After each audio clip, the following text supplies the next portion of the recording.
Life is just a combination of time and energy, isn't it? Limited amount of time, limited amount of energy. If you run into walls here and there, time and energy will go and your life will go. It's very important you run through the door, not through the wall. Yes, where there is openness, there you go.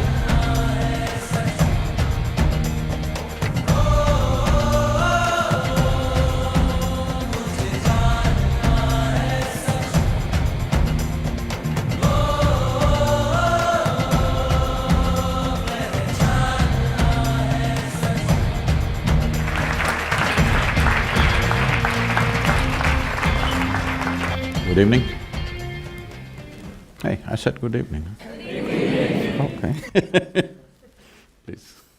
So today, can everyone hear me? Cool. So today we're going to talk about two different buckets. One is about the self, and the other is self's context within society. Between those two, there's a very common theme of figuring out what our purpose is within self and society.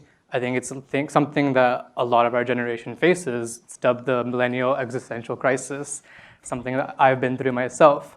So to start off today, we wanted to figure out, when it comes to purpose, what has defined what your purpose is in this world, as it has led to you being here at Columbia Business School and the Youth and Truth program, but as well as if you have any words for other people in the audience, or just me would be fine as well, around how do we find purpose in this world? Talking about buckets, I think you should kick the bucket. Because self and society are not entirely two different things. It's so many people put together, it's society, isn't it? Just a word. When we do not want to address you as an individual, but we want to address you as a group of people, we say this is a society. But that's just a word. If you really come down, they're just only people, individual people. Well, a certain group of people may agree upon a few aspects and they may think they are one society. But if you further go down, people are just people, individuals are just individuals. You can't really merge them and say these are all one kind. There's no such thing.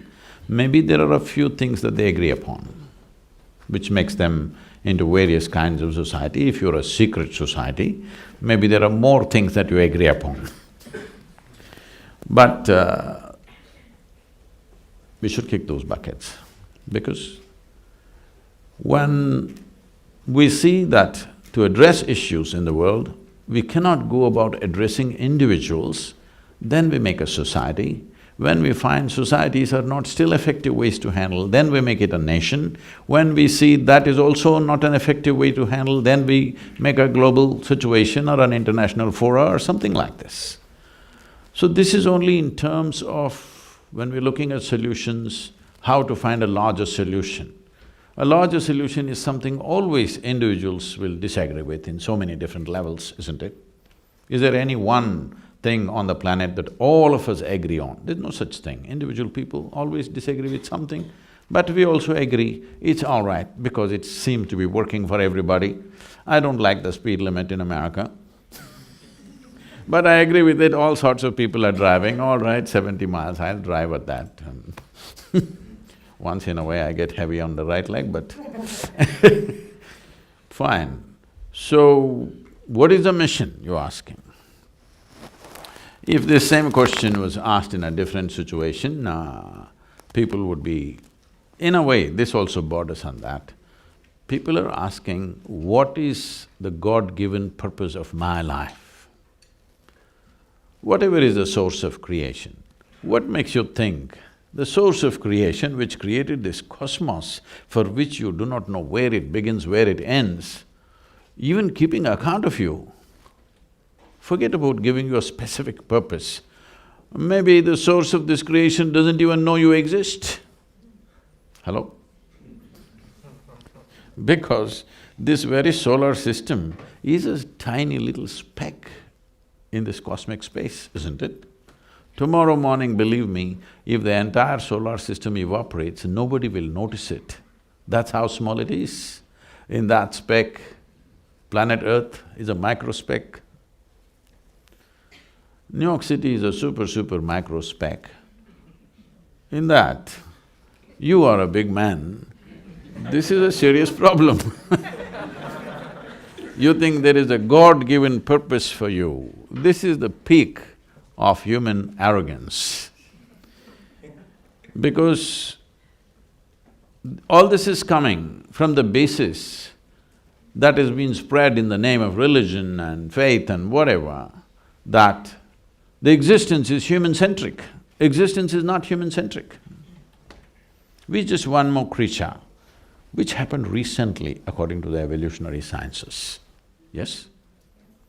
Even today, if you do not know this, if all the worms on the planet disappear today, in 12 to 18 months, all life will cease on this planet. If all the insects disappear, somewhere between 4.5 to 6 years, all life will cease on this planet. But if all the human beings disappear, the world will flourish, planet will flourish, all right? So, this sense of assumed, self-assumed significance that people have brought to themselves has made us walk with absolute insensitivity on this planet. Absolutely insensitive to every other life because we think everything is here to serve us. Ask an ant, does it want to serve you? Hello? Go sit on an anthill and check whether it wants to serve you. It doesn't want to serve you. It doesn't matter what kind of books you write for yourself, ants don't believe it.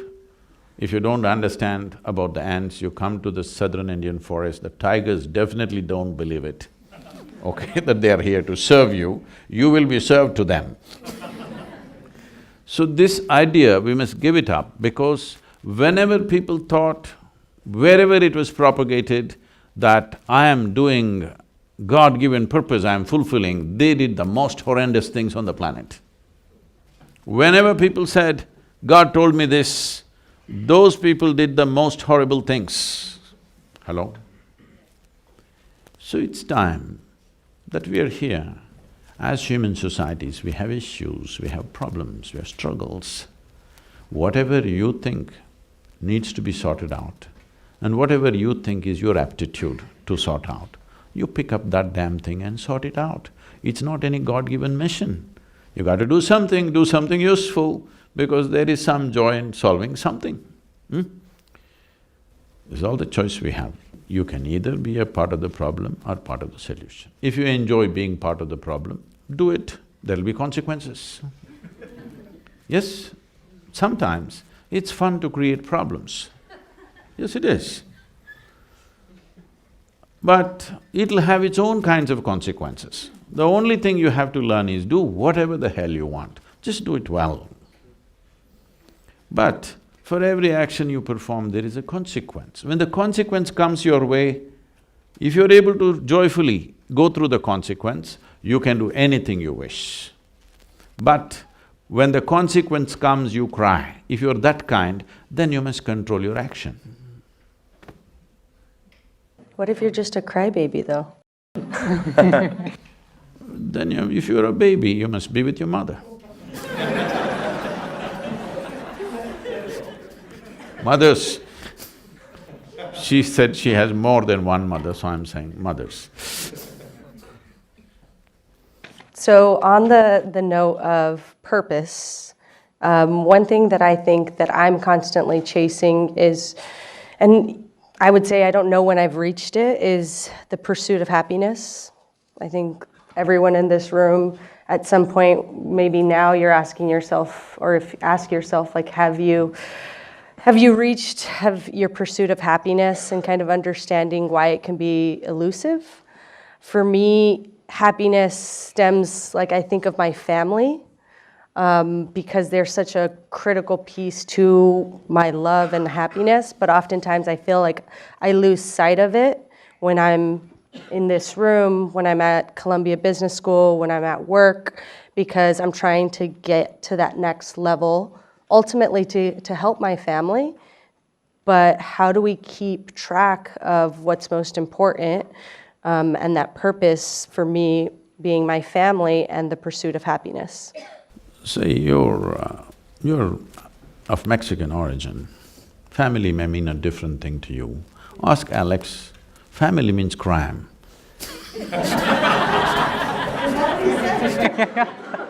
With tears of laughter, huh? You know, my parents are…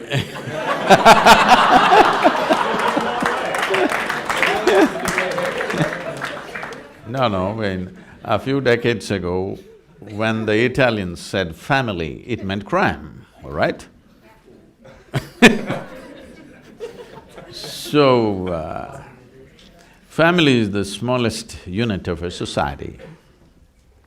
But if you get overly identified with it, you will become a crime. You must understand this. All the crime on this planet, all the human crimes that we commit, only human beings commit crimes, nobody else does. What you call as evil, what you call as genocide, I'm going to the extreme words, what you call as prejudice, everything has come because of limited identifications that each one of us hold. This is my family, this is my race, this is my religion, this is my nation. It is from this all the terrible things happen on the planet, isn't it? People who are doing this, they believe at that moment they're just doing the right thing. This is what identity does to you. You need to understand the very structure of human intelligence. There are different dimensions of intelligence. Unfortunately, today in our education systems, we are exploring only one, which is the intellect. If I ask you a simple question, please you must answer this, because I'm going to bless you at the end of the answer. Would you want your intellect to be sharp or blunt? Sure. Blunt.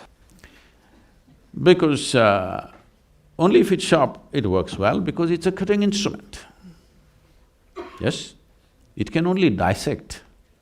Now if you're using this intellect to do everything, to cut, it's okay. If you want to also stitch with it, you will be in tatters. Is that the reason why all the trousers are going into tatters? Essentially, a cutting instrument, if you try to use it on everything, it can cause a lot of misery. Right now, please see, for most of you, even though you're from Brooklyn, nobody ever stabbed you with a dagger. Not yet. They ignored you. So, I'm asking, how much physical suffering has actually come from outside? Almost nothing. Rest is all in self-help. If you sit by yourself, why? Because we gave you a sharp intellect. If we had given you the brain of an earthworm, you would be fine. You would be fine. Yes or no? Right now, the problem is just this. We have a cerebral capability which most human beings have not learned how to handle. Hello?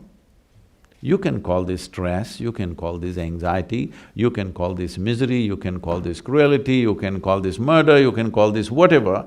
Essentially, all that's happened is your intelligence is turned against you, that's all. Why has this happened? Simply because of limited identities that you have taken. It may look like great, my family, my nation, it is all these people. See, if you're strongly identified with something, you're willing to die for it, isn't it? Hello? Yes. If you're willing to die for it, you're also willing to kill for it, yes or no? Hello? Yes. Whatever you're willing to die for, you're also willing to kill for. Isn't that the only problem we have on this planet right now? Everybody is willing to die for something, and everybody is willing to kill for something. It could be family, it could be nation, it could be race, religion, whatever. Is it not time that you upgrade your way of how you identify yourself? With what do you identify yourself? There was a tradition in traditional education in India. Before a child starts education, we believed that, even now, we do this to some extent, from 0 to 12 years of age, no any kind of learning. Just a child should play well, eat well, sleep well, because our intent is the brain should grow to a reasonable size before we load it with something. It's a sensible thing.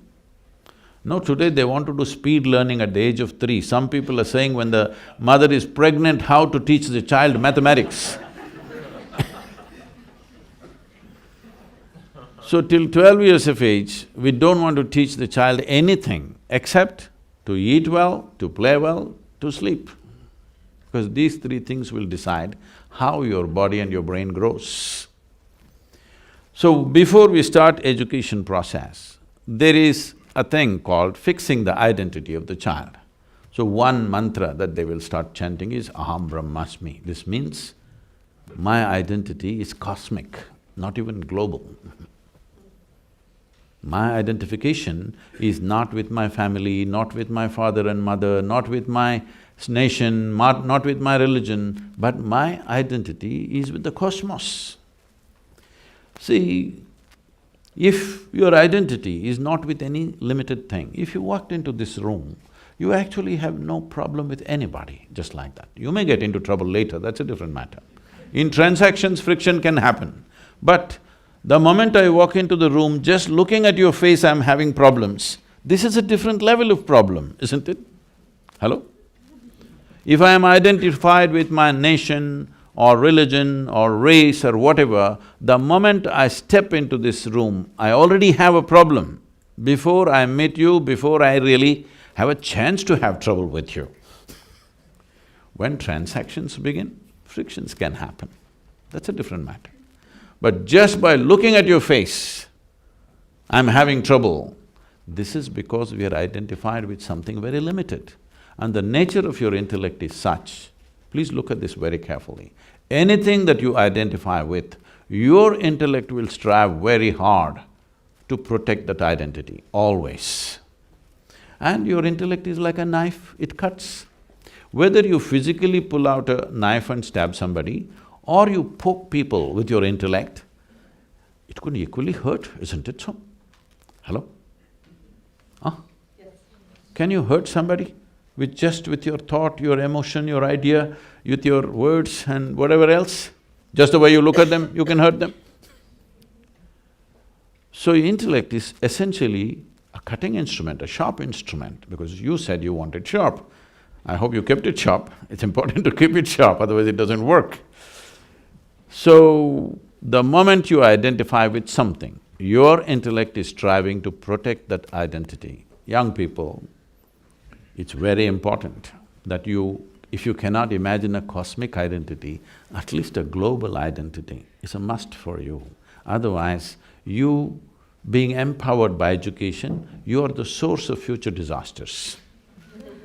Yes, see, I want you to understand this. Why is it? Why is it all the cutting-edge technology first goes into military use? National identity, isn't it? Yes or no?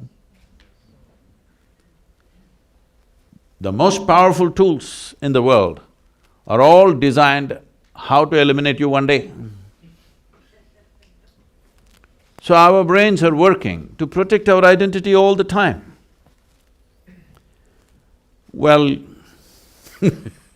I don't want to get into any political stuff, but the wall may be a more clear manifestation, a more blatant manifestation of that, but essentially it's limited identity, isn't it?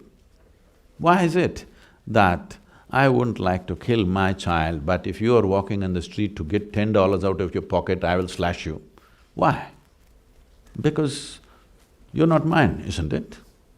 Yes or no? My identity is only with this, not with that. So, one fundamental thing you must do, because all of you are in premier institutions getting empowered with education. Education is an empowerment. That means without education, what you could do, maybe you will do 100 times more with education.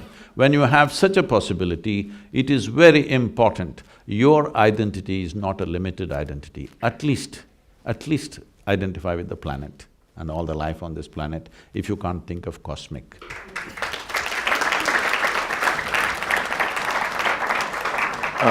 Thank you for that answer. That was really… I'm sorry, I was referring to the Italians, just… No, I think you touched on a lot of things that are quite pressing for us at Columbia, in the US, in the world at large. I mean, you went around the issue, but I think I'll kind of bring it in. Politics. In America, we're more and more divided than before and quite polarized. For me, this is something that troubles me as someone in this community that has some less than popular opinions sometimes. I'm conscious of how I'm received because of people who are, quote, passionate of these identities that their intellects defend, to use your words. How can I, and others that share, I guess, my desire to bring people together in a divided world, divided community, even a divided street, how can we kind of be individual actors to get people to focus on everything you just said, what we have in common, and not what sets us apart? See, to find solutions for any problems or any situations, because many people think it's not a problem, all right? So, to address any situation, first of all, we must face the situation as it is. Now you're saying it is getting more and more divided. I don't think so. I think it's always was divided. You may not face it. Well, many of us face it, I face it. Every time I come to the immigration, the way they talk to me, why? Why? Just looking at my face, you should see the way they address me. Does that make you angry? No. When somebody acts stupid, why will I get angry?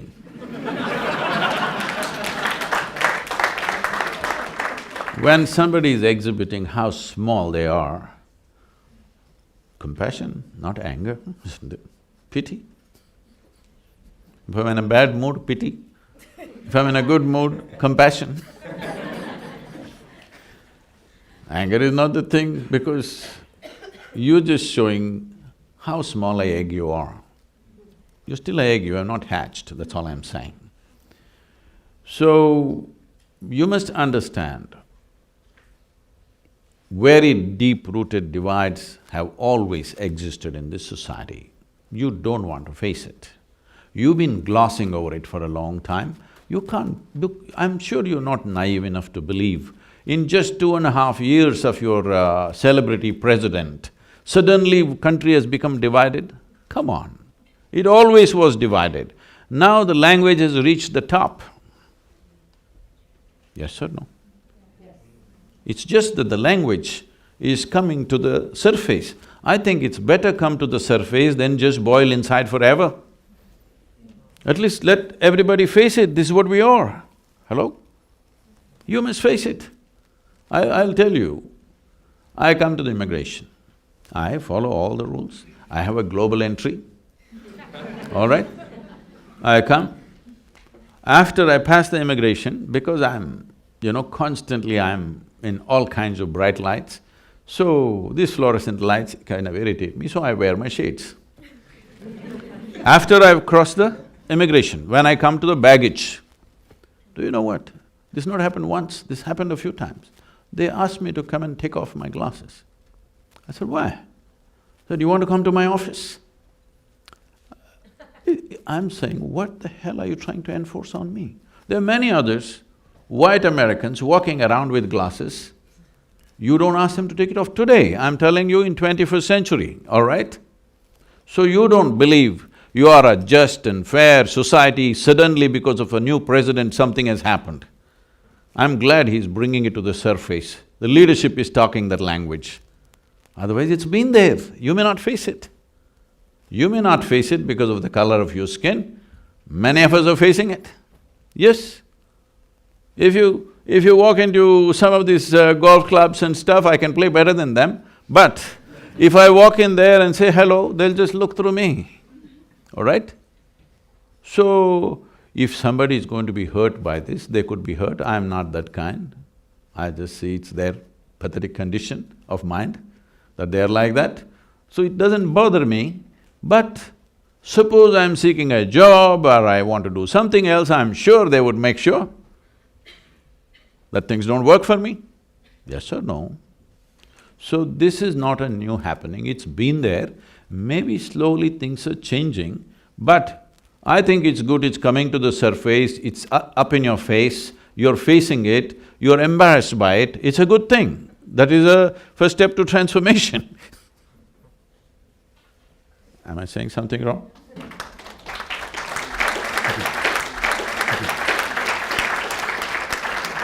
first step to transformation is now it's out in the world. We see it. It's something, in India also we have divisions at an all-time high. What's now that second step that we can take as individuals going into the society? To improve it. See, again, you're repeating that. Even in India, it's an all-time high. It's not at an all-time high. It is just people and media is playing it up at a certain level, all right? Unfortunately, in a democratic society, there should be a free press.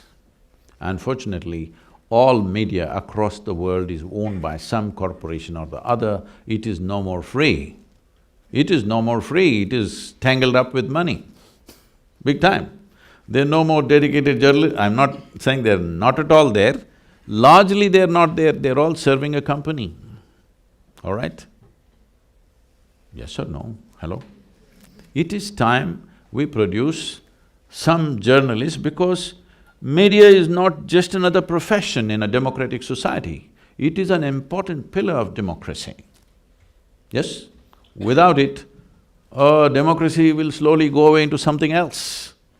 Because democracy means every 4 years or 5 years, depending on what's the term, a new set of people are going to rule the nation. It could be a complete mess if there is no checks and balances of various kinds. These are all going away because people have taken sides beforehand. Today you know in America, in India also we know now, it was not so some time ago, but these days we know which media belongs to which party, everybody knows. How can it be media? You can't call it media anymore, I'm saying. Yes? Media means what? They will report what is there, they can give a commentary about something, but essentially their business is to throw the facts at us, it's for us to form our opinions about what facts that come to us. But today, don't you already know which media belongs to which party? So, when this is the condition, you will hear a lot of things, and there is social media, anonymous journalists, those who don't dare to put their name on what they're saying, they are saying all kinds of things. But you walk through the country and see, whether it's India or here, it is just the same as it was. There are problems and there are solutions, both are happening, isn't it? So, if you go off television and switch off your phone and walk on the street, you will see everything is quite fine. I just have one more follow-up. For, I guess, young future business leaders in this room, we are at the very center of business. Why are you ignoring me? Oh, yeah, well, you're a fashion icon, a guru, and more. We don't want to limit you just to future business leaders, And you have a great throw of a Frisbee where the videos were. But what role can we play when people aren't as enlightened as, I guess, the people in this room and can't really make the same connections as you? Because we do have agency, right? We are people that want to make a difference and are willing to kind of have the courage to, I guess, have compassion or pity, right? Depending on the mood we're in. How do we do this? Because I think that's something that I genuinely want to play a big role in, if I can be honest. I think it's something that I, at least, would like my life's purpose to have something with that. So I'm sure in your own little ways, within the university, some sense of… you're bringing some sense of… I believe you're bringing some sense of equality and some sense of acceptance for all sorts of people within the university. At the same time, do not take this thing about becoming a missionary for something, because then without knowing what's happening to you, one day you will be totally skewed and off the place and you will be the source of problem. Once you take on something with missionary zeal, you will see, you will get so badly identified with it and you yourself will become a source of problem. I think I can share this with you. When I was just 13, 14 years of age, I almost got into armed struggle, all right? This is the time when Che Guevara is our big brother and we are thinking of armed struggle, we think that's the only way to find solutions for India. Well, then I saw people who were espousing this, teachers and openly in schools and in colleges, professors talking about how you should all join armed struggle. A particular professor who had a sway on a few of us, and his son and his daughter, they were twins, both his son and daughter, they were my classmates. And we are all ready. Actually, in another 3 to 4 days, we are supposed to leave for the jungles of Andhra Pradesh to go and fight. Then I asked this fellow, his name was Ajay, I said, hey, so we're all going, what are we taking? He said, no, I'm not coming. I said, why? No, my father doesn't want me to go. So he wants us to go. He doesn't want his son to go. Then I sat back and thought, what is this about? I thought, we are all in the revolution. Hey, you were revolution. I thought we are all in the revolution and suddenly, okay, the girl is not going because only the boys were going, all right, but at least this boy is supposed to go, he's just my age in my class. But no, father is saying, no, you cannot go because you can't die there. These idiots must die. And actually, I stepped back.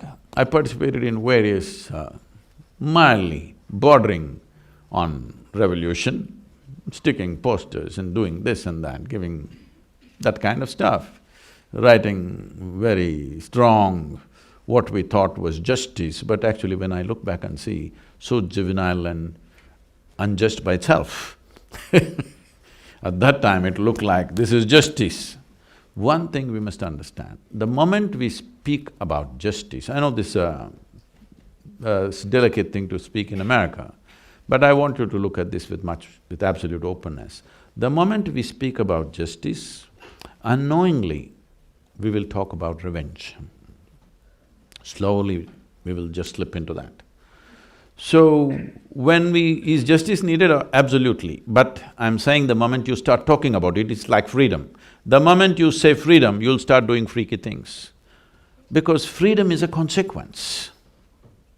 So is justice. Justice is a consequence of a mature society. Justice is not a cause that you take up, because the moment you take it up as a cause, then you will see divisions will happen. You versus me will happen. Once you versus me happens even for the right reasons, all the wrong things will happen, isn't it? Suppose in the name of justice, these two segments of this student body gets divided, even if it's for the right reason, the result will be all the wrong things, isn't it? Hello? So it's very important we understand what is the cause and what is the consequence. Injustice is a consequence of an immature society. Injustice is a consequence of a limited identities people have taken in so many different ways. If you do not take that and try to bring justice, all you will create is a full-on fight. And when a fight happens, there'll be no justice of any kind. All that'll happen is pain and destruction for all sorts of people. But when you're in that mode, because I know this, because I was so fired up for those few years, I thought I'll go. Two of my friends went. One, I don't know where he disappeared. The other one got killed about 8 years ago. He became a major revolution leader in Karnataka and he got killed by the police. And when his family informed me about this, this boy was so dear to me. He was just 1 year younger to me. Why I'm saying this is, the moment you speak about consequence as a source, you're creating trouble unknowingly. You will create more damage than solution. See, right now, why does injustice happen? Why will I be unjust to you? Simply because my identity and my commitment to well-being is about myself and maybe my family, or maybe my community, not for you. It's already set. It's only a question of time when you and me come in touch, this prejudice will find expression, but it is set in my heart, isn't it so? Instead of working at what is happening within the human beings, which will take a lifelong commitment to solve, today we can go out on the street, justice for everybody, justice for everybody, all you need is a, placard and shouting for one day and go back home. So always we will pick up consequences as a cause. Don't do that. Don't talk about freedom, talk about responsibility. If we live responsibly, we will have a free society, isn't it? If we talk about freedom, we will do freaky things. I come from that era where next to revolution was freedom, okay? We grew up in 60s. Freedom, freedom, freedom, all that happened is, by the time I became 35, at least 12 to 13 of my very close friends all died, either on motorcycles or because of overdoses. Yes, because freedom.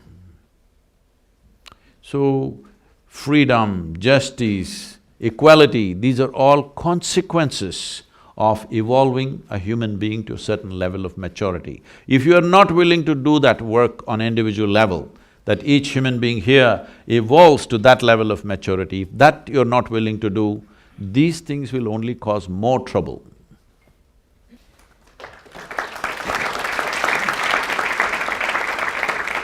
I think it's a very related question, but really targeted towards organized religion and something that I've struggled with.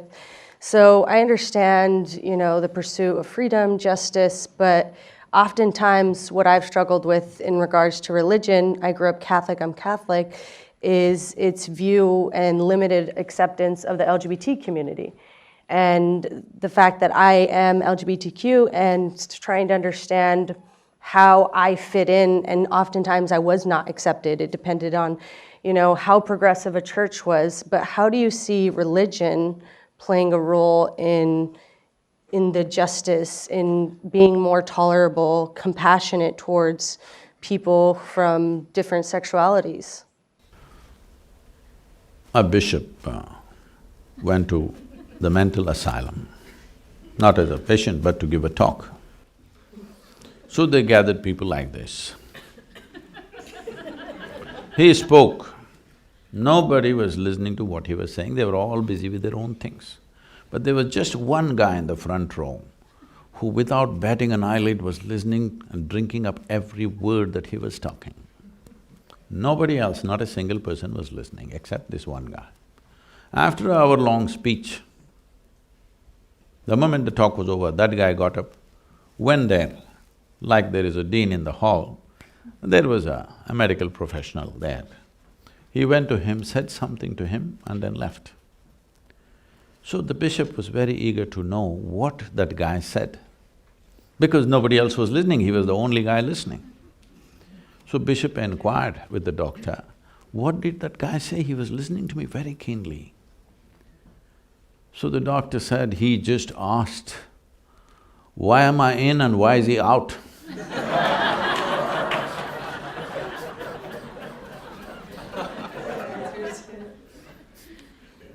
As a follow-up, what are your thoughts on human sexuality? Oh, I didn't think about it, but I was born out of it. I'm a consequence. Someone had fun. But I think, so one thing that you've mentioned previously is that sexuality shouldn't be promoted. I think that was in one of your talks, and so I'm curious, I assumed, and again, this is my assumption, that when you mentioned that, I almost felt as though, don't publicize your gayness, or don't publicize your non-gayness, and so I'm trying to understand why you said that, like you're thinking around it. I thought this is one aspect of life which doesn't need publicity, anyway people will go for it, doesn't need any marketing, I said. Hello? If you want to sell a drink, you have to market it. If you make a movie, you have to market it. If you write a book, you have to market it. Sexuality does not need marketing. Hello? It's been on for a million years without any marketing, all right? So I said, why are you publicizing it? Everybody will do what they have to do. What individual people do with their bodies is their business, it's not of public debate. So, I think we're about to wrap up our questions and we're gonna open up questions to the audience. So we have the two questions. Before we get there, my favorite topic, Rohan mentioned food. You cook yourself. I believe Isha has also published a cookbook. Can you talk a little bit about food from the yogic diet perspective? Or what are things that we should be actively doing on a daily basis if I do choose to go the less sinful route one day? when it comes to food. you? Less sinful in terms of the gluttony that I do endure with food. What are tenets of the diet that we should be looking at? And sorry, if you have a favorite recipe to share. Right now we're running two good restaurants and another 3, 4 okay restaurants. Because I am also a food buff, not for eating but for cooking. Don't get much time these days to spend that kind of time, but at least my daughter certifies that I'm the best cook in the world, so it can't be wrong. So, I carefully… This is a very unique type of recipe because we are families who have come from Andhra Pradesh at one time, Telugu families, who moved into Karnataka, a particular kind of region where the spice is available in its 100 different forms. So, our families have been initially martial families, later on they became business families. The men who go to war and the men who go out of the country for business, those days when there is no text and email and all this, when they go, the only way the women can get their men back is by holding by the tongue. It's the taste of the food because they've gone out, you know, they were going out to Burma, Japan, those things way back, I'm talking a couple of centuries ago. Now they have no reason to come back. Because it's not like today you hop onto a plane and back in few hours. It's months of journey, you kind of tire. What's going to bring you back? It's the taste of food. Wherever you go, this spice is just eating you up. So they always came back. So they said, we hold them by their tongues, otherwise these idiots, you can't hold them any other way. So lot of culinary expertise, enormous mastery over these things. So I picked up a little bit. With that, I prepared a kind of a set of menu for this restaurant. Today, it is rated as the second best vegetarian restaurant in Asia.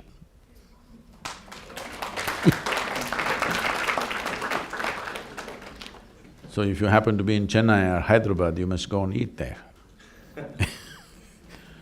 So, why I'm saying this is, see how to extract pleasure out of this planet. In this, cooking is an important part. Enormous pleasure of how to extract things out of this planet which causes enormous pleasure. When you don't know anything else, the simple way is to numb all your senses, you just get smoked up. One weed will do. But to prepare this meal, you have to go out into the garden or the jungle and pick specific things for different things. This is like a normal thing, you know. They'll go out into the fields picking that specific thing for today's cooking. So this kind of care was there. Today, that kind of care is difficult because we just on the run, everything is on the fly. So that is not much done, but still it's hugely appreciated the moment people come in touch with it, that is there. So what kind of food? Two parts to the food. One is, after all, it's fuel for this body. So it should fit into the system well, that's important. Another thing is, it has to pass through the tongue. So we don't have to gulp it down, we want to enjoy it. Whichever way, when you're hungry, when you're really hungry, anything goes, isn't it? Hello? It's a question of survival. Let's say you've not eaten for 5 days, whatever the hell edible thing comes, it's great. But we've passed the stage, most of the people on this planet have passed the stage where survival is pretty well taken care of. Now, see, my mouth is watering because I'm thinking of my own cooking. I have not looked at your book yet. So, these are two different aspects, but the first is most fundamental and important. I will not go into the second because that's another matter. When you talk about food as fuel, food is not religion, let's understand this. Food is not a philosophy, should not become an ideology, it is just a fuel for this body. In what form and in what composition will it provide this body the best nourishment with least amount of trouble? That's the whole thing. So if you want to look at it like this, first of all, none of you are biology students, are you? No, just business. So if you look at the human system the way it is, in the animal kingdom, you can largely divide animals either as herbivores and carnivores. There are of course mixed, but largely so. If you look at the basic physical structure of these two kinds of creatures, you will see there's a fundamental difference in the way their body is constructed. Particularly the digestive system. When we say a digestive system, from the lip to the anal outlet, digestion is happening at various different levels. This is called as the alimentary canal. To start with, the way our jaws and our mouth structure is, if you look at it, you must have noticed this. If you have a dog or a cat, if you've not seen tigers or lions, all carnivorous animals have only cutting action in their jaw movement, yes? All the herbivores have cutting and grinding action. You? What do you have? Hello? You have both cutting and grinding action. Why is this so? Because there are certain enzymes in your saliva that digestion begins for you in your mouth, not in your stomach. The more the food stays in your mouth, the better your digestive process is. Now that you asked the yogic thing, in yoga, in some systems of yoga, I don't go by these things, but I want people to decide by the texture of the food, how much you do this, but there are some systems of yoga, if you don't know how to chew, they say every mouthful you must chew 24 times. That is 24 times you must do this. If you do that, at least 30 to 40% of the digestion will happen in your mouth itself, already it's been prepared. Now food is primed well in your mouth, when it goes inside, that is what the stomach is expecting, half-digested food, so that the rest of it can be done quickly. But today, most people are just gulping things down because with every food you're getting free Coke so that you can take it like a pill. You can gulp it in and gulp it in. Now, the moment you put sugar in your mouth, these enzymes will not function. If you take any carbohydrate, let's say you take any grain, let's say you take rice and keep it in your mouth, you will see within 30 to 40 seconds it'll turn sweet because it makes carbohydrates into sugar right here. But if you put sugar in your mouth, immediately that system gets reversed and that process won't happen. So with your food, you're having some sugar-loaded drink, immediately this part of the digestive system is gone, you're not using it at all. So everything is on this. So this is being overloaded. It's not just an accident that 50% of the world's antacids are consumed in United States of America. 300 million people are consuming 50% of the world's antacids. This is a statement on the food that you're eating. 100%, isn't it? It's a clear statement that obviously you're completely eating the wrong kind of food. If you look at the length of the alimentary canal, even if you look at the incisors, molars, the way the carnivorous animals and the herbivores are made, your structure is all herbivore. If you look at the length of the alimentary canal in all the carnivorous animals, it could be anywhere between 3 to 4 times the length of the body of that animal. In all the herbivores, it's 5 to 6 times the length of their body. If you look at your own alimentary canal, it is anywhere between 24 to 30 feet. This means it is 5 to 6 times the length of your body. Why this is so is, if you eat any vegetable matter, let's go little slowly, if you eat, let's say, raw meat, it will take anywhere between 70 to 74 hours for it to go through your system. If you eat cooked meat, if you cook it well and eat, you are doing rare, all right, that's a different matter. If you cook it well and eat it, then it will take anywhere between 50 to 54 to 56 hours to go through the system. If you cook the vegetables and eat it will take anywhere between 20 to 30 hours to go through the system, depending on the type of vegetable and how much fiber and other things. If you eat a raw vegetable, it will take anywhere between 12 to 15 hours to go through the system. If you eat a fruit, it will take 1.5 to 3 hours to go through the system.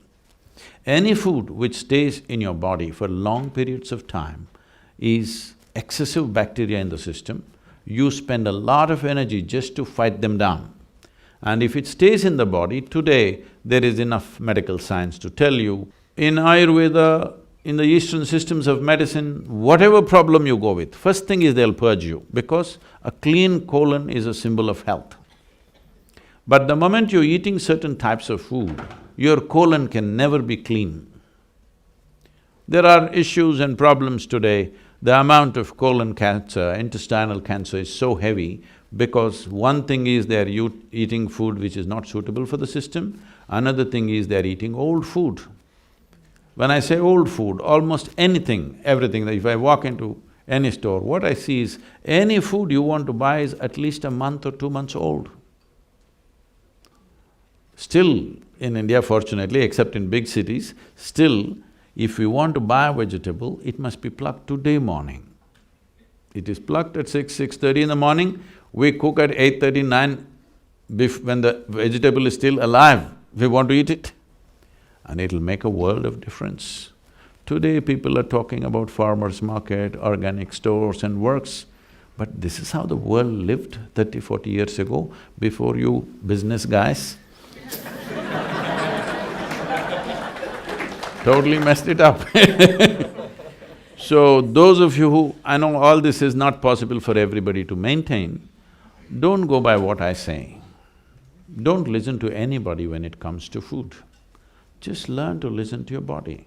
With what kind of food is your body most comfortable with? Not your mind, not your tongue. Your body should feel very comfortable. If your body is comfortable, one thing is, it'll bring down sleep quota. If your lethargy goes down, if your sleep goes down, your agility goes up, your alertness goes up, this means the body is happy. The body is happy with the food that you're consuming. After eating the food, if you feel like this, unless you drink something caffeinated or sugar-loaded, you cannot get up and do your work. If that is the condition of the body, this is not good for you, you should not be touching that. I would say, instead of going by all kinds of prescriptions, there are simple ways that, not here, but we could teach you how to become alert to the food. If something appears on your plate, you must know whether this will go well with you or not.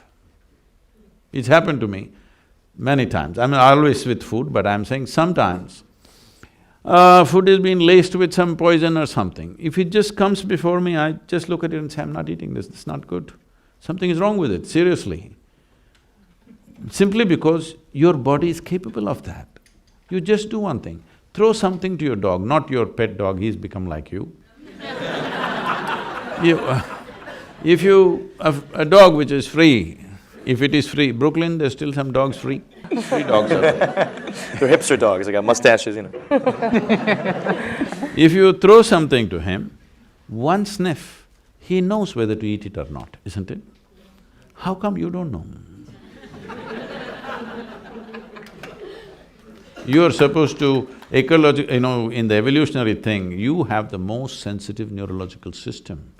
If you look at the food, you must know how this food will behave within me. Based on that, you can shape the markets of tomorrow, the business people.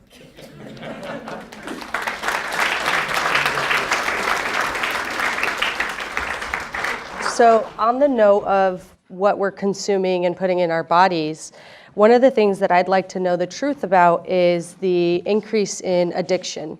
I would say in the US is the lens that I'm looking at. It's something that has personally really touched a lot of the loved ones in my family and friends, and I see it as a growing trend amongst my generation and younger generations using it as a coping mechanism. Why do you think people are doing this, looking to drugs to solve their problems, and what is an organic way for them to solve that? It is a natural process of graduation. Last generation went on alcohol. This generation is upping it a little bit. They don't want to do the same damn thing. Bigger dose. There was a time when alcohol was illegal in this country, you know. It went wild, bootlegging, you know, we're from Tennessee, our center is in Tennessee. So, bootlegging or moonshining, whatever you want to call it. So it went out of control. Then the government decided it's better to put a tax on alcohol and make money, which they did.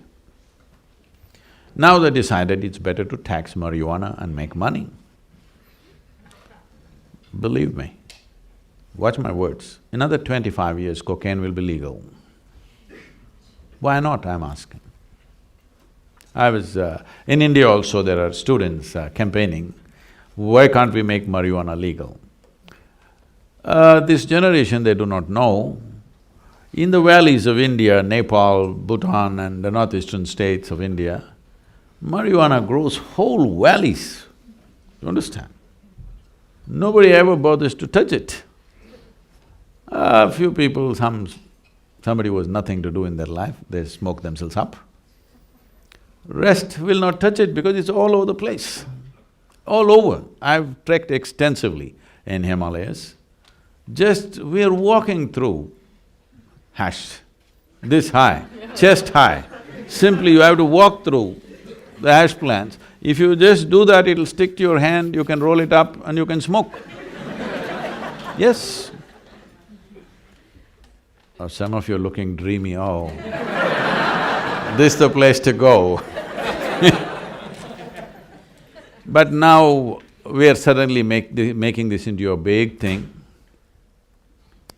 They were asking me, why can't we make marijuana legal in India? I said, it was never illegal till American government insisted on destroying all the hemp crops in 1960s, because hemp was a very important textile in India.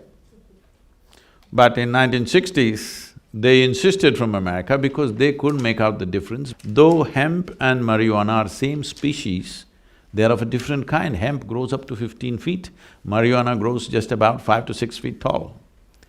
They're different, but same species. They said, no, you have to destroy it, because they thought it's all coming from the hemp farms. Hemp was hugely cultivated, but they burned down all the hemp farms. So all the marijuana moved to Afghanistan. So, they were asking me, why can't we make it legal? We can. Right now the term, I don't know what terms you use, it's called smoked up. You're using the same terms? Hi. In India, it's smoked up. Smoke is just cigarette. Smoked up is the weed. So I said, see, it's very simple, we have nothing against anything. It is just that a human being is always trying to enhance his or her life all the time. How do you enhance your life? Some foolish people believe by acquiring things they will enhance their life. But even if you live in a palace, you could be miserable, yes? Enhancement of life will happen only by heightening your faculties. How your intelligence works, how your perception works, heightening your faculties is the only way enhancement of life will happen. Experience of life is enhanced. So I asked, suppose you want to fly in a small plane and you find the pilot is smoked up. You want to fly with him? That's it. Said, okay, you're not getting the point. You need a serious surgery. Then the surgeon comes and he's smoked up. You want the surgery? Says, no. So you understand with lowered faculties, he will not make a good pilot or a good surgeon, how come you believe you will make a great student?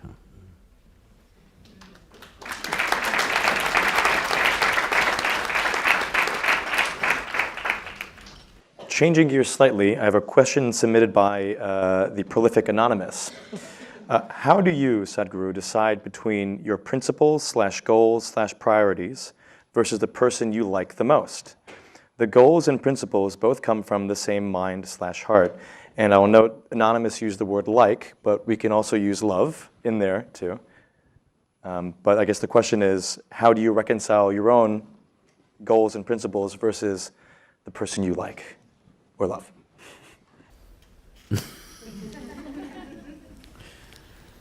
Well, it depends what you have taken up.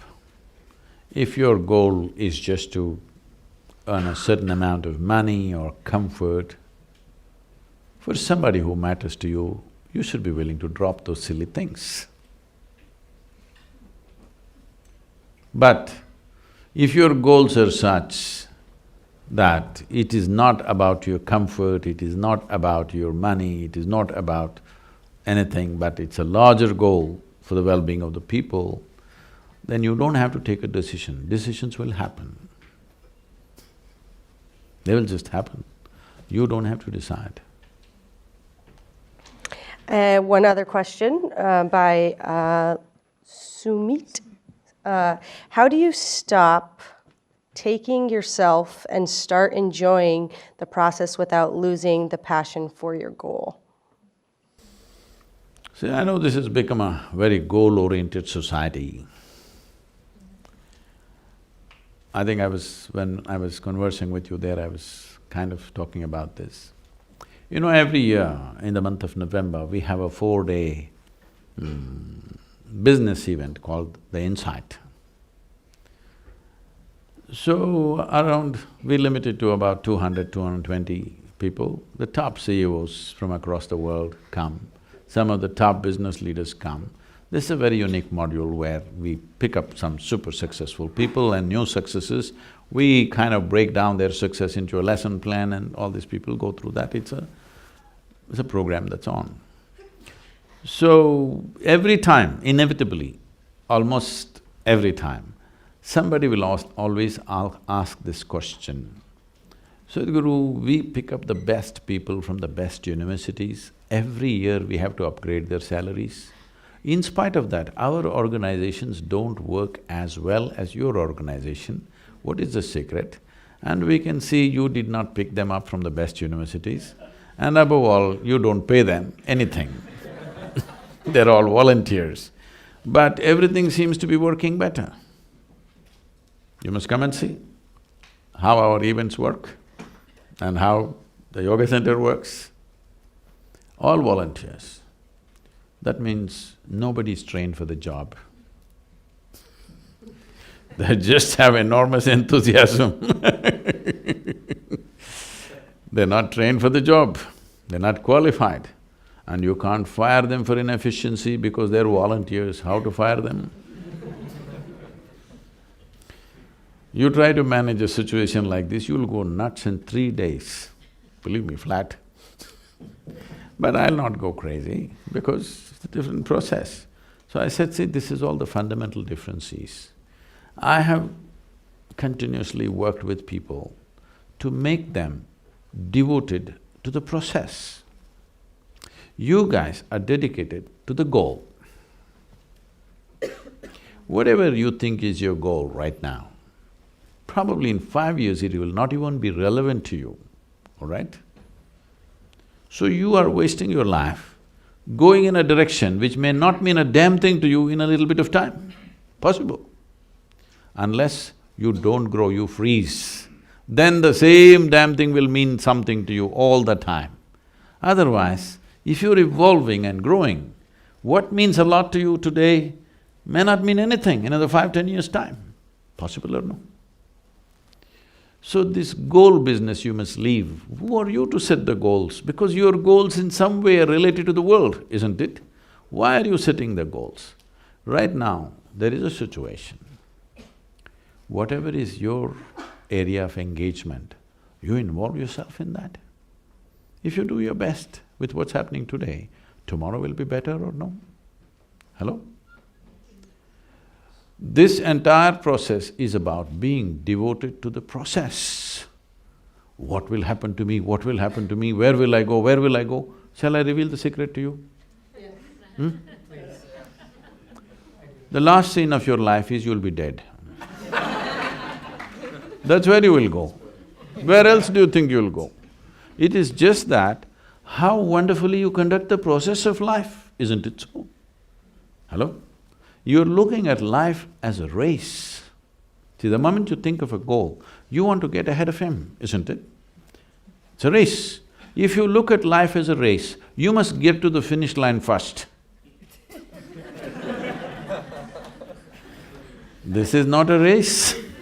Who told you this is a race? Do you want to get to the finish line before everybody else?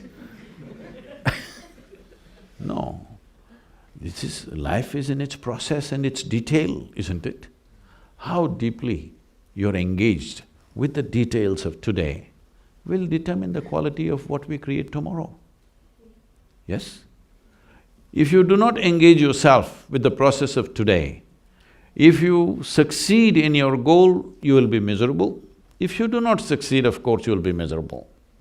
Just see, this is something that I'm constantly speaking to business leaders around the world. See, one thing most business leaders are proving to the world is that success is a painful thing. Success is a terrible thing.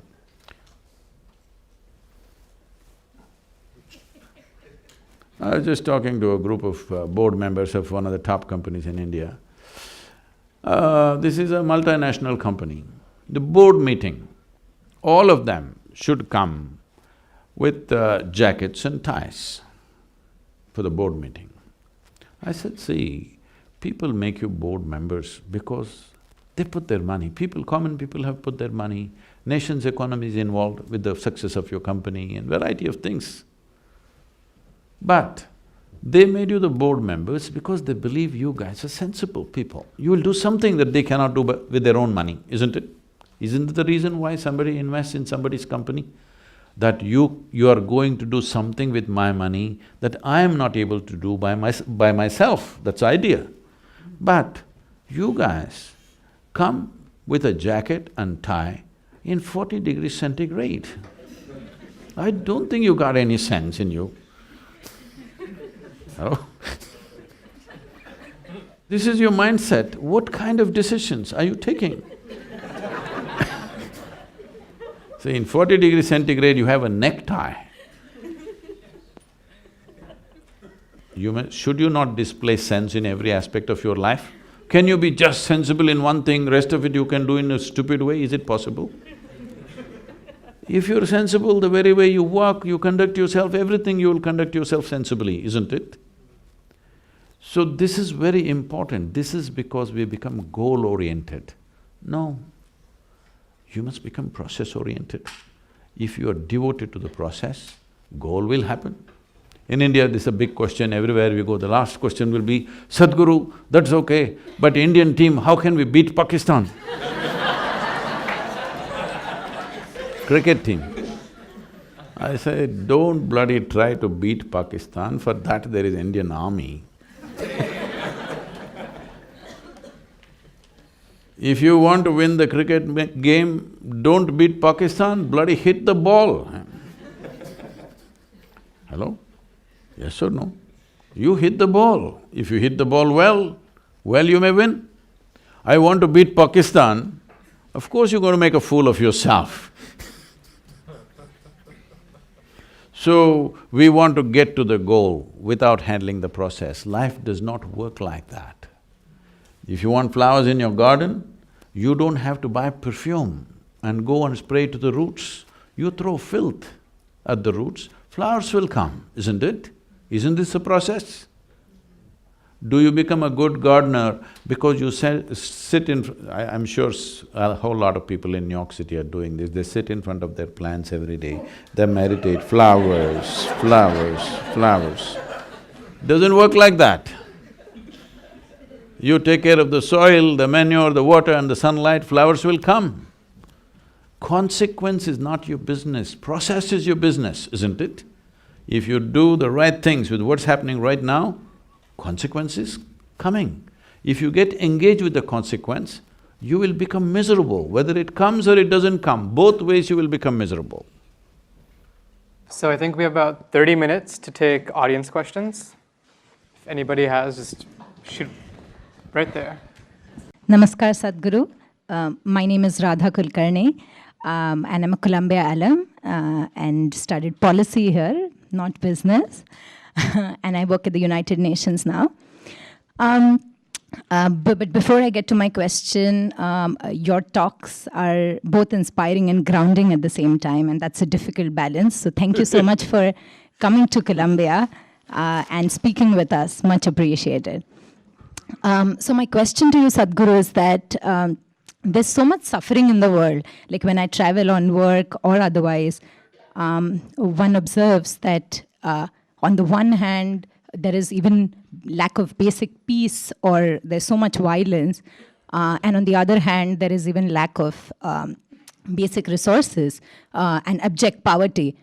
So I would be curious to hear your perspective on why does every single person have such different starting points in life, which would mean like a child based in Africa doesn't even have water and is perhaps will die of malnutrition, has a very different starting point than, say, a billionaire's child who is perhaps sitting somewhere in the middle of North America. So why this disparity? And then how and where it sits in the larger scheme of things, or in the cycle of the cosmos or life, if there is, if that's how we call it. And also then that gets me to the question of then who are we? That's a very Indian question.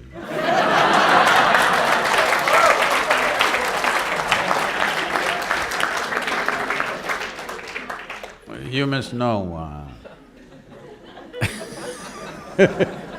I must tell you this because you're also working at the UN. We were trekking in Tibet about 3 years ago. Every year we trek there. 3 years ago when I was going, there was people from over 40 countries trekking with me. So, one Indian person who lives in United States stood up to ask a question, and the question went on for over 8 minutes. You've been very brief. So the question was going on, and all this international audience, their heads were spinning because they're not grasping the question. Then I said, please relax, this is an Indian question. Because we have practiced asking questions for over 10,000–12,000 years. This is a nation where even when so-called divine entities came, they could not give us any commandments because all we had was questions.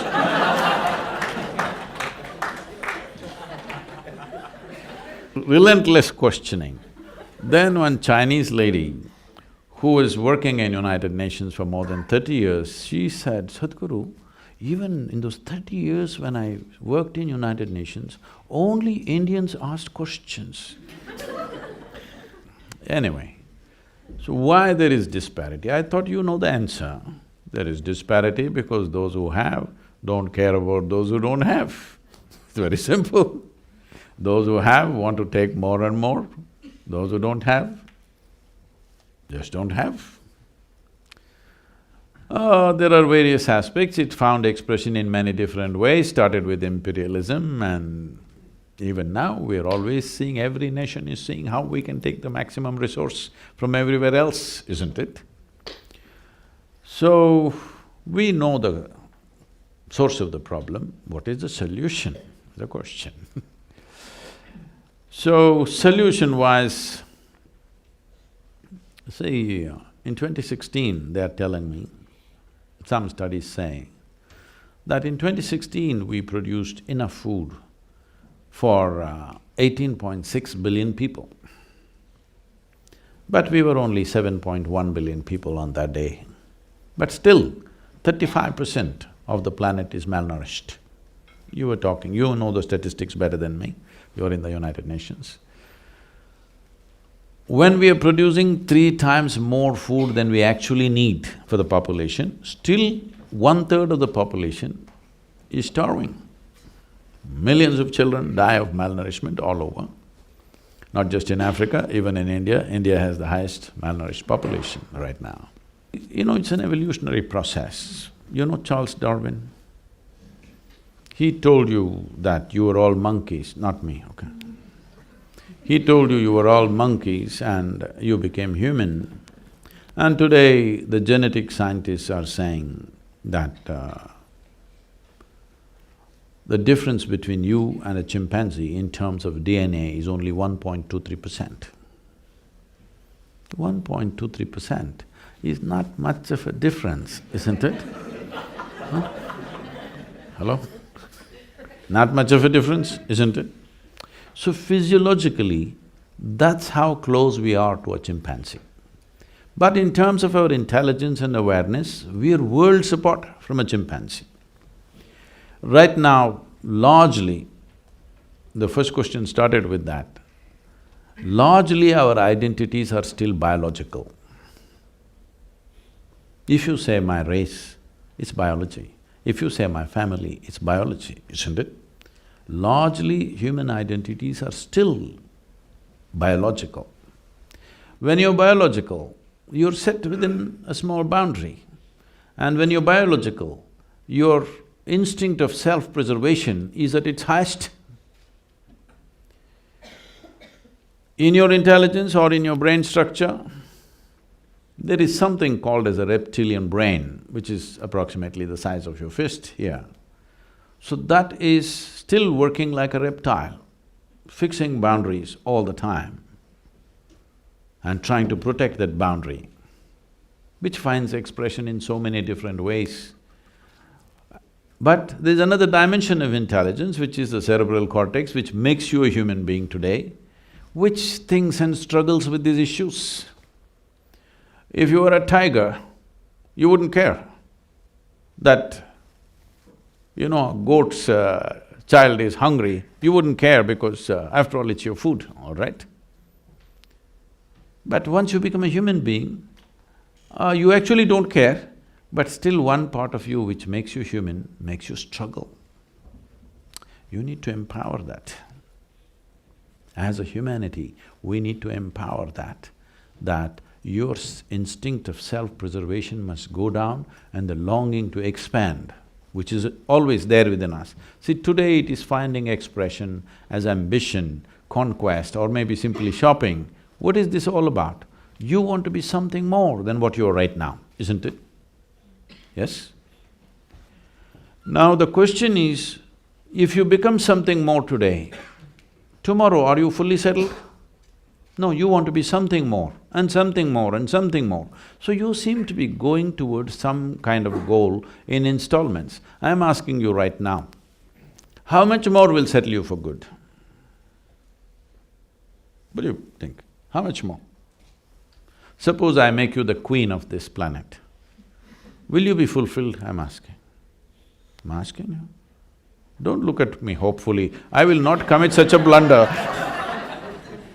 I will not commit such a blunder, but I'm asking you, suppose we put a throne on the North Pole and made you sit there, the queen of the planet, would you be fulfilled? No. You will look at the stars, you will look at the galaxies.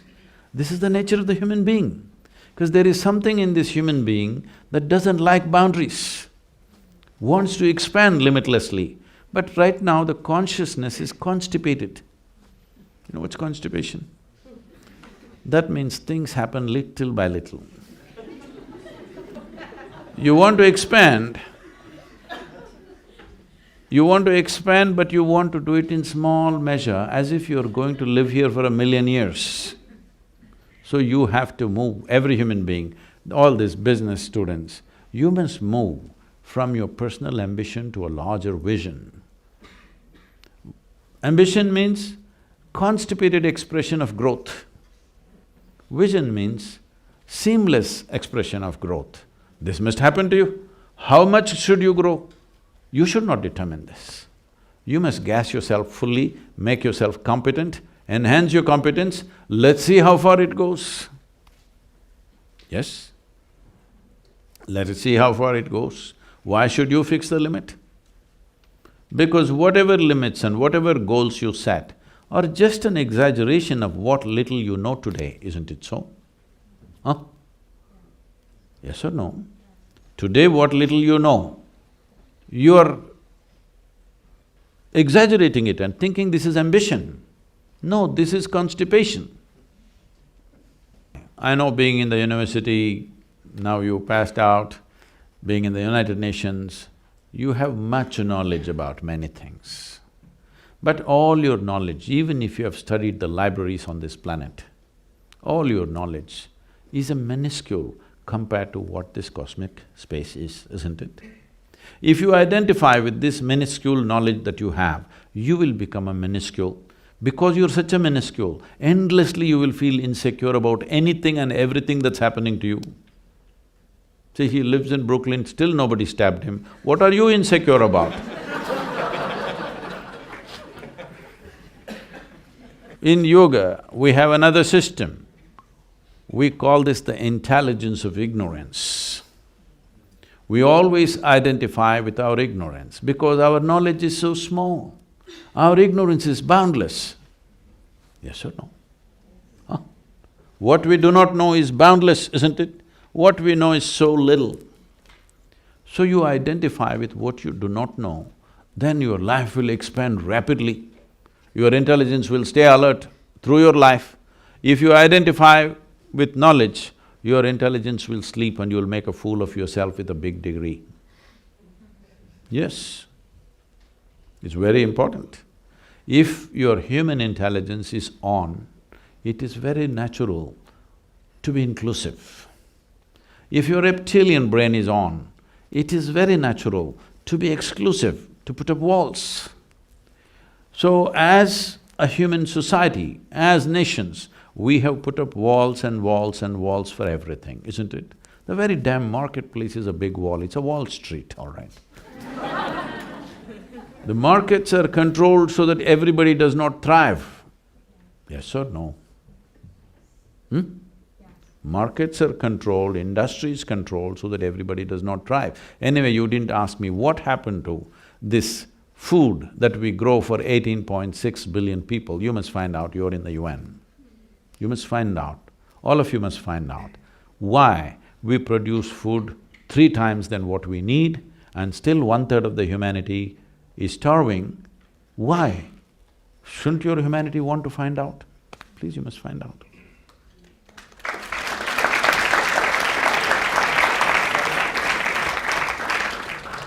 Thank you so much for having this event. My name is Prem. I'm a sophomore studying history. And my question is about this idea of a cosmic or global identity. I think it's no secret that many of us here, no matter where we came from before this, we now have a certain level of privilege for being at a place like Columbia. And I think I'm confused as to whether this notion of a global or cosmic identity almost is predicated on a sense of privilege, and that certain people in this world don't necessarily have the privilege of being able to look beyond their most immediate surroundings, whether it's because of discrimination, racism, sexism, and so on. So how can we as people that maybe do have more privilege leverage that to make that global identity mean something more than just us talking about it here? This happened in Columbia University. 2 young ladies met. One of them said, "I will not marry till I turn 30. Another said, "Well, I'm married, but I will never turn 30.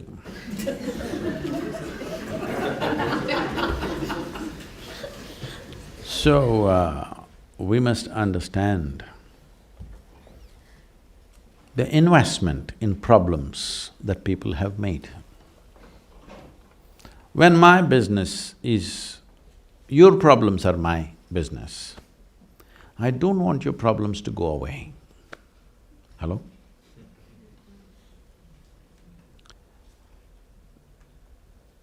Yesterday something came up, these 2 were there. This came up because Yesterday morning I read something terrible happening somewhere in some part of the world. People keep sending me, though I'm not in the UN, all the terrible things that happen. Before it comes to the news media, it comes to me in so many different ways. So, I was at the Economic Forum at Davos and there's a big thing going on about Sudan. American celebrities posing with this starved-out child, photographs and everywhere, and compassion and stuff. I appreciate the intention, I'm not against it. Everybody has to do it in their own way, I'm not against that. But in the same video, they were showing all these militants taking automatic weapons and death everywhere, massive, large-scale rape, and simply, if you're a man, you'll die, if you're a woman, you get raped, all right? It's almost like that. That's southern Sudan was like that some time ago, now it's coming to some kind of sense. So these guys are just shooting, dozens of them, simply shooting in the sky. So I said, see, these guys are not shooting at somebody, they're shooting in the sky. That means they have limitless supply of armaments, all right? You can't take away the guns from them, but the bullets, they seem to have. The gun that they're using, I know what they're using, I know what caliber it is. There are just 8 companies which are making these bullets, armaments. 6 of them are in United States. All you have to do is, I'll give you the address. You just lock down this. In about 6 months' time, when they run out of bullets, at least they have to hack people. The number of people killed will go down at least. Once they don't have bullets, other people will know how to deal with them. Yes or no? I'm saying, when my trouble is your business, will you give it up? So, as young people who are going into the business world, don't think you have to go there as a victim of what is existing right now.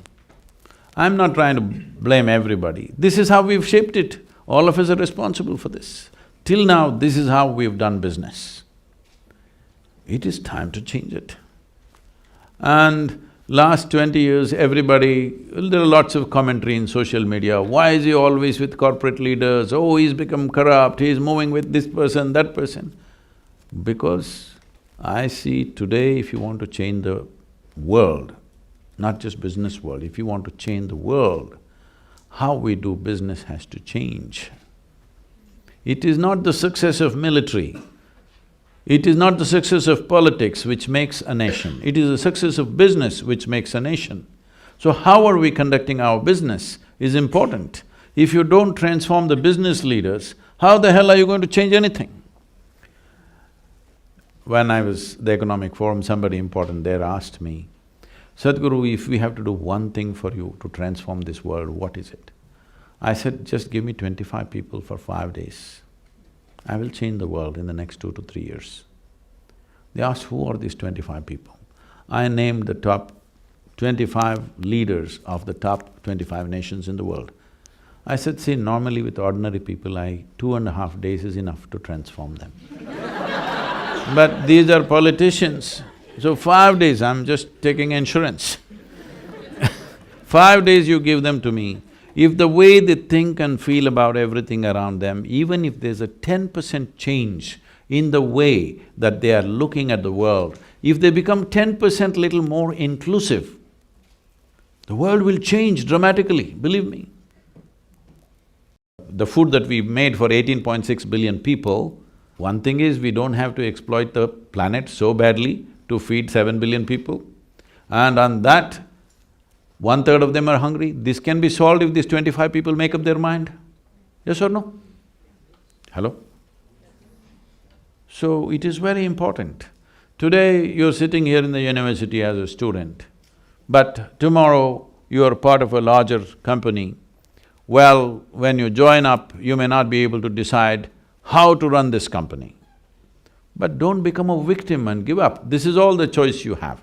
In India always when it's say yoga, we always use lotus flower as a symbolism. Why lotus flower is, this is true with every flower, but particularly with lotus, is the more stinky the slush is, the more fragrant and beautiful the lotus flower becomes. So we always use this, that this is a way a yogi should be.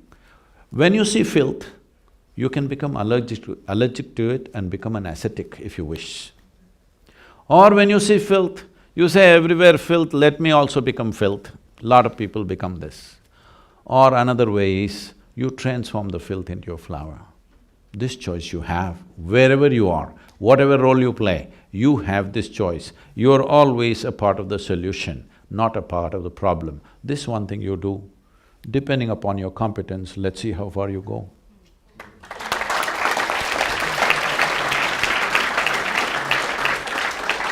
So, Sadhguru, thank you for being here. What advice would you give someone with healing gifts, someone who can help people create miracles in their lives to grow in service to the world? See, miracle means like this. Everybody walks on the floor, you walk on the ceiling. Everybody swims in the water, but you walk upon the water. Please don't do these things. If you walk upon the water, where the hell will you swim? It's important. It's important that you don't do unreasonable things. Because if you do not recognize the miracle of your existence, right now see, we're sitting here. Maybe you're thinking we're sitting in Columbia University, but we are sitting here in this universe. We don't know where the goddamn thing begins and where it ends. We do not know its nature. And the damn planet is round and it's spinning, and we are sitting here and talking all this. Isn't it a miracle, I'm asking? Hello? Isn't it a miracle? So just pay attention, just tell me one thing that's not a miracle out here. What was yesterday's soil that you walk upon, today is a flower? What was yesterday's soil that you walk upon, today is the food on your plate? Yes? He agrees with me. Food, we're good. So, isn't this all a miracle? Hello? So there is no need for you to do something unreasonable. Miracles are just happening everywhere. Aren't they happening? Everywhere. You are a miracle, isn't it? Just somebody gave you 2 cells, see how you become. Isn't this a miracle? So, those who have no eyes for life, they're too engrossed within themselves, they think they will perform miracles. No. What is magical for one person? Suppose I pulled out something from my pocket, let's say 500 years ago, and started speaking to somebody in India. If I said, I am the messenger or the son or himself, would you believe or no? Hello? What is one person's magic is another person's engineering. So this is why we are talking about inner engineering, where you can live magically, which is very important. This is magic, isn't it? Hello? Isn't this life magical? Everything about this? But unfortunately, most human beings are not experiencing it. Unfortunately, most human beings are muddled with their own logic and stuck in it so badly, they do not feel and enjoy the magic of their existence. If your perception is not muddled by your memory, this is very important because our entire education system from kindergarten to wherever you go, we are being made to believe memory is intelligence. Memory is not intelligence. All those who believe memory is intelligence are going to feel like idiots in the next 5 to 10 years when the artificial intelligence, when your little gadget starts doing better than you. Believe me, my phone can do 10 PhDs in a day. Yes. Aren't you finding this Google lady a miracle? She seems to know every damn thing, I'm just trying to think of something that she doesn't know. Everything that is about information gathering, remembering, keeping it in your memory, analyzing and throwing it out, a machine will do better than you. In the next few years, you just have to wait to feel like a fool. So, the significance of being human is just this, that we have a system which… just go by anything. Let's say your eyes. The visual apparatus started developing. Even now there are certain fish in the oceans where their skin became photosensitive. That means they could sense what is light, what is darkness. That is their level of seeing. From there, our eyes have developed to this point on this planet. Our eyes, our neurological system, our brains are the highest level of development that's happened. So our experience of life is capable of being magical. For all those of you who are trying to magic by snorting or smoking or something, let me tell you, a little magic happens there also. I'm not somebody to look at this as a moral issue. It is just that it's destroying the possibilities, that's our only concern. Isn't this the most sophisticated chemical factory on this planet? Human mechanism? Hello? Now the question is only, because you're all business guys, the question is only, are you a great CEO or a lousy CEO? That's all. If you're a great CEO, you will get what you want out of this. If you're a lousy CEO, you get tension, anxiety, misery. I get ecstasy. Thank you.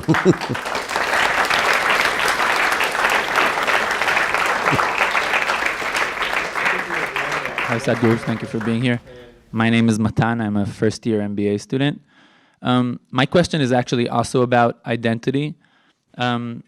You've spoken about the need or kind of the benefit of detaching from a biological identity. And I'm curious, I think there's a lot of people in the room and this question kind of came up again and again.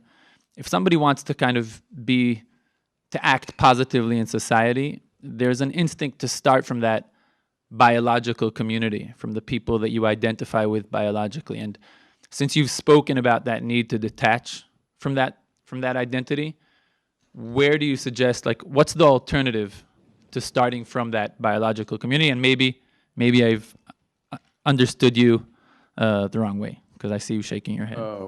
See, I did not ever say you should detach yourself from biological identity.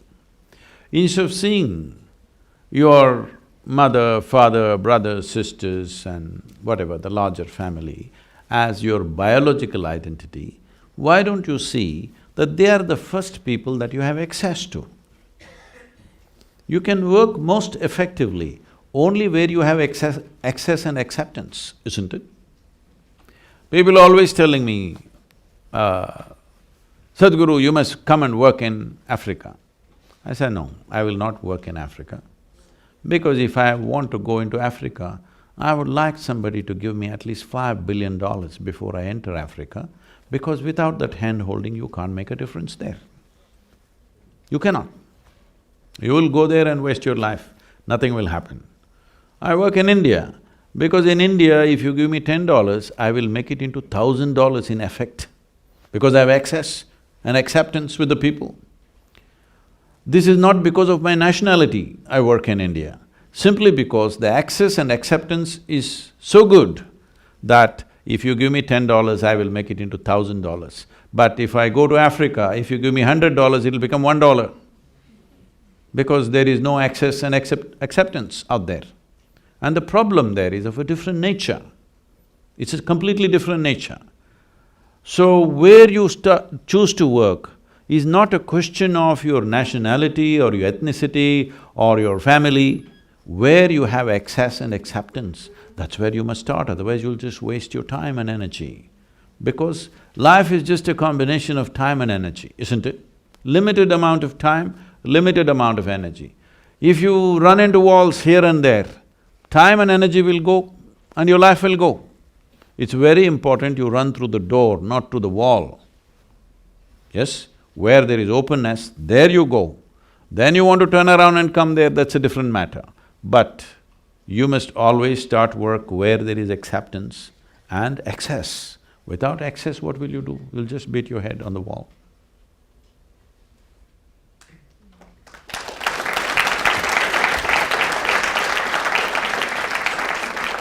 And if you have a great idea, if you cannot even sell it to your family, you're not going to sell it to anybody. The last thing we're going to close with for Youth and Truth is, what worries you the most about the youth of tomorrow? What? What worries you the most? Oh, I'm not the worrying kind.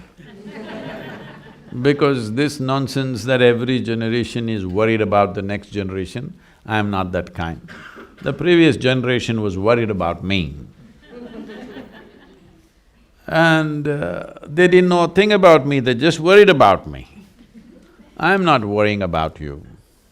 I'm not, because I know with all your madness, you'll figure out things as things go by.